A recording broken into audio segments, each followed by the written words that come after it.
बरगदपुर गांव में अनुराधा नाम की एक सुंदर लड़की रहा करती थी। पूरे गांव में केवल अनुराधा ही पढ़ी लिखी थी। पढ़े लिखे होने की वजह से अनुराधा बहुत घमंडी थी। वो गांव के लोगों को अनपढ़, गंवार और जाहिल कहकर समझती थी। एक दिन गांव का मुखिया राकेश और टिंकू को लेकर गांव की खेती के बारे में चर्चा कर रहा होता है। देखो राकेश और टिंकू, इस बार सरसों की फसल बहुत ज्यादा अच्छी होगी है। तुम उसे शहर में अच्छे दामों में बेचना। मुखिया की बात सुनकर राकेश गुस्से से कहता है, अबे ओ मुखिया, मुझे लगा था तू बहुत जरूरी बात करना चाहता है, इसलिए मैं और टिंकू अपना काम छोड़कर तुझसे बात करने के लिए चले आए। क्या ये जरूरी बात नहीं है? क्या खास जरूरी बात है? ये तो हमें भी पता है कि इस बार सरसों की फसल अच्छी होगी है, तो जाहिर सी बात है हम उसे अच्छे दामों में ही बेचेंगे। टिंकू इतना कहता ही है कि तभी वहाँ से अनुराधा, जो कि निकल रही होती है, रुक जाती है और उन तीनों की ओर देखकर हंसते हुए कहती है, तुम गांव के लोग ना कभी नहीं सुधरोगे। अनपढ़ के अनपढ़ और जाहिल के जाहिल ही रहोगे। अरे विदेश में जाकर देखो, आजकल खेत में नई नई सब्जियां उगाई जा रही हैं। तुम गांव के गंवार लोग बस सरसों और गेहूं की खेती करते रहना। ये सुनकर टिंकू पैर पटकते हुए अपने घर पर आ जाती है। अनुराधा को गुस्से में देखकर उसकी माँ चमकी अनुराधा से कहती है, क्या हुआ अनुराधा, इतने गुस्से में क्यों हो? ये गांव के अनपढ़ जाहिल गंवार लोग पता नहीं अपने आप को क्या समझते हैं। तभी वहाँ पर अनुराधा के पिता सुखी आ जाते हैं और गुस्से से अपनी बेटी अनुराधा से बोलता है, अनुराधा, तुम्हें गांव के लोगों को अनपढ़ और जाहिल कहने का कोई अधिकार नहीं है। तुम खेती के बारे में जानती क्या हो? देखिए पिताजी, मैं एक शहर से पढ़कर आई हूँ। रहा सवाल खेती के बारे में जानने का, तो अब मैं खेत में वो उगा कर दिखाऊंगी जिसकी कोई कल्पना भी नहीं कर सकता। इतना बोलकर अनुराधा वहाँ से चली जाती है। उस दिन के बाद अनुराधा गहरी सोच में डूब जाती है कि आखिर खेत में ऐसा क्या उगाया जाए जिससे उसका नाम हो जाए। कुछ दिन बाद अनुराधा के दिमाग में एक विचार आता है और वो अपने आप से कहती है, हाँ, अगर खेत में बर्गर उगाया जाए तो फिर मेरा पूरे वर्ल्ड में नाम हो जाएगा। प्रेस वाले मेरे घर पर आएंगे, मेरी फोटो खींचेंगे और मैं देखते ही देखते फेमस हो जाऊंगी। लेकिन इसके लिए मुझे सबसे पहले इंटरनेट पर सर्च करना होगा। अनुराधा उस दिन के बाद से इंटरनेट पर लैपटॉप के सामने दिन भर बैठी रहती।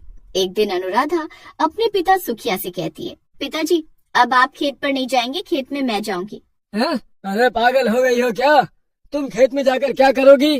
पिताजी, मैं खेत में बर्गर को उगाऊंगी और सारी दुनिया को चौंका दूंगी। इतना बोलकर अनुराधा अपने घर से बाहर निकल जाती है। अनुराधा कुछ दूर जाती है कि तभी उसे गांव के युवक लल्लन और बिल्लू मिल जाते हैं।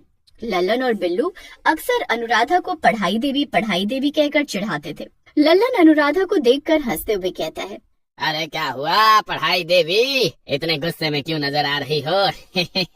अनुराधा गुस्से से कहती है, तुम गंवार गांव वालों को लगता है कि खेत में केवल सरसों और गेहूं ही उगाया जा सकता है, लेकिन मैं खेत में बर्गर उगाकर दिखाऊंगी। लगता है ज्यादा पढ़ाई करके तुम्हारा दिमाग खिसक गया है पढ़ाई देवी। अरे मैंने सुना था शहर में पढ़ने वालों का दिमाग खराब हो जाता है, लेकिन आज देख भी लिया।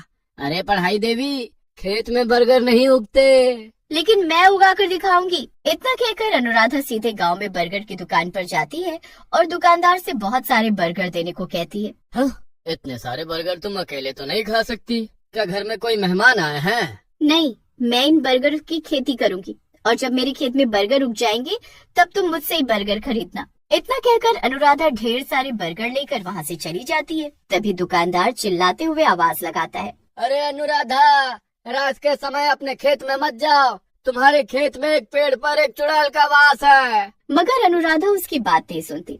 दुकानदार गुस्से से अपने आप से कहता है, सुखिया की बेटी का दिमाग खराब हो गया है, लगता है पगला गई है। मना किया था कि शहर में पढ़ने मत भेज, लेकिन नहीं माना।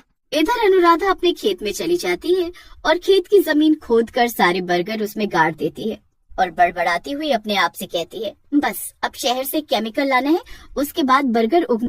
अनुराधा इतना कहती है कि तभी वहाँ पर डरावनी आवाजें आनी शुरू हो जाती हैं। अनुराधा बुरी तरह से डर जाती है। तभी अनुराधा के सामने एक चुड़ैल आ जाती है। ये खेत तो सुखिया का है, उसे भी पता है कि यहाँ रात के समय मेरा राज चलता है। तेरी हिम्मत कैसे हुई रात में यहाँ पर आने की? इतना कहकर चुड़ैल अनुराधा को पकड़ लेती है और उसका खून पीकर उसे मार देती है। वाह, मजा आ गया, इसका खून तो काफी स्वादिष्ट था। तभी अनुराधा भी एक चुड़ैल में बदल जाती है और उस चुड़ैल के सामने खड़ी हो जाती है। ये देखकर चुड़ैल चौंक जाती है और कहती है, अरे ये कैसे चुड़ैल बन गई? तभी अनुराधा चुड़ैल गुस्से से उस चुड़ैल को देखकर कहती है, तूने मेरा सपना पूरा होने से पहले ही मुझे मार दिया, इसलिए मैं चुड़ैल बन गई। अब तेरी बारी है। अरे ये तो मुझसे भी ज्यादा ताकतवर हो गई, ऐसा कैसे हो सकता है? क्योंकि मैं जवान चुड़ैल हूँ। अनुराधा चुड़ैल और दूसरी चुड़ैल को मार देती है और गुस्से से खेत की ओर देखकर कहती है, इन गांव के गंवार लोगों ने मेरा बहुत मजाक उड़ाया है। अब मैं गांव के किसी भी व्यक्ति को कुछ भी नहीं खाने दूंगी। अगर इस गांव के लोग कुछ खाएंगे तो केवल मेरी खेत से उगे हुए बर्गर। और वैसे भी अब मैं चुड़ैल बन गई हूँ, इसलिए बर्गर उगाना अब मेरे लिए चुटकी बजाने जैसा है। चुड़ैल चुटकी बजाती है और पूरे खेत में बर्गर ही बर्गर उगे हुए दिखाई देने लगते हैं। रात को अनुराधा अपने घर नहीं पहुंचती तो उसकी माँ को चिंता होने लगती है। अनुराधा की माँ चमकी अपने पति सुखिया से कहती है, सुबह हो गई, अभी तक अनुराधा घर नहीं आई। अरे तुम्हारी वो पागल लड़की खेत में बर्गर उगाने गई है और तुम जानती हो वो कितनी जिद्दी है। अच्छा सुनो, मैं कुछ दिनों के लिए शहर जा रहा हूँ। इतना बोलकर सुखिया शहर चला जाता है। दोपहर के समय लल्लन और बिल्लू खेत में बैठे हुए बात कर रहे होते हैं। तभी लल्लन की नजर सुखिया के खेत पर पड़ती है। लल्लन चौंकते हुए बिल्लू से कहता है, बिल्लू भाई, वो सामने देखो, सुखिया के खेत में तो बर्गर उगे हुए नजर आ रहे हैं। ये सुनकर बिल्लू चौंक जाता है और लल्लन से कहता है, लगता है तेरी रात की उतरी नहीं। इतना बोलकर बिल्लू जब खेत की ओर देखता है तो वो भी चौंक जाता है। हाँ, तुम तो सही कह रहे हो, कहीं उस पगलेट पढ़ाई देवी ने सच में तो खेत में बर्गर नहीं उगा दिए। अरे अगर ऐसा हुआ तो फिर तो ये चमत्कार हो गया। चलो चलकर देखते हैं। लल्लन और बिल्लू सीधे खेत की ओर चले जाते हैं और आश्चर्य भरी नजरों से उगे हुए बर्गर को देखने लगते हैं। तभी वहाँ पर अनुराधा चुड़ैल आ जाती है। चुड़ैल को देखकर वो दोनों डर जाते हैं। लल्लन डरते हुए बिल्लू की ओर देखकर कहता है, चुड़ैल, अरे ये तो चुड़ैल है बिल्लू भाई। अरे मैंने तो सुना था कि सुखिया चाचा के खेत में रात में चुड़ैल आती है। अरे ये दिन में कहाँ से आ गई? तभी अनुराधा चुड़ैल गुस्से से बिल्लू और लल्लन की ओर देखकर कहती है, उस चुड़ैल को तो मैंने मार दिया, मैं अनुराधा हूँ। अरे अनुराधा, अरे तुम चुड़ैल कैसे बन गई?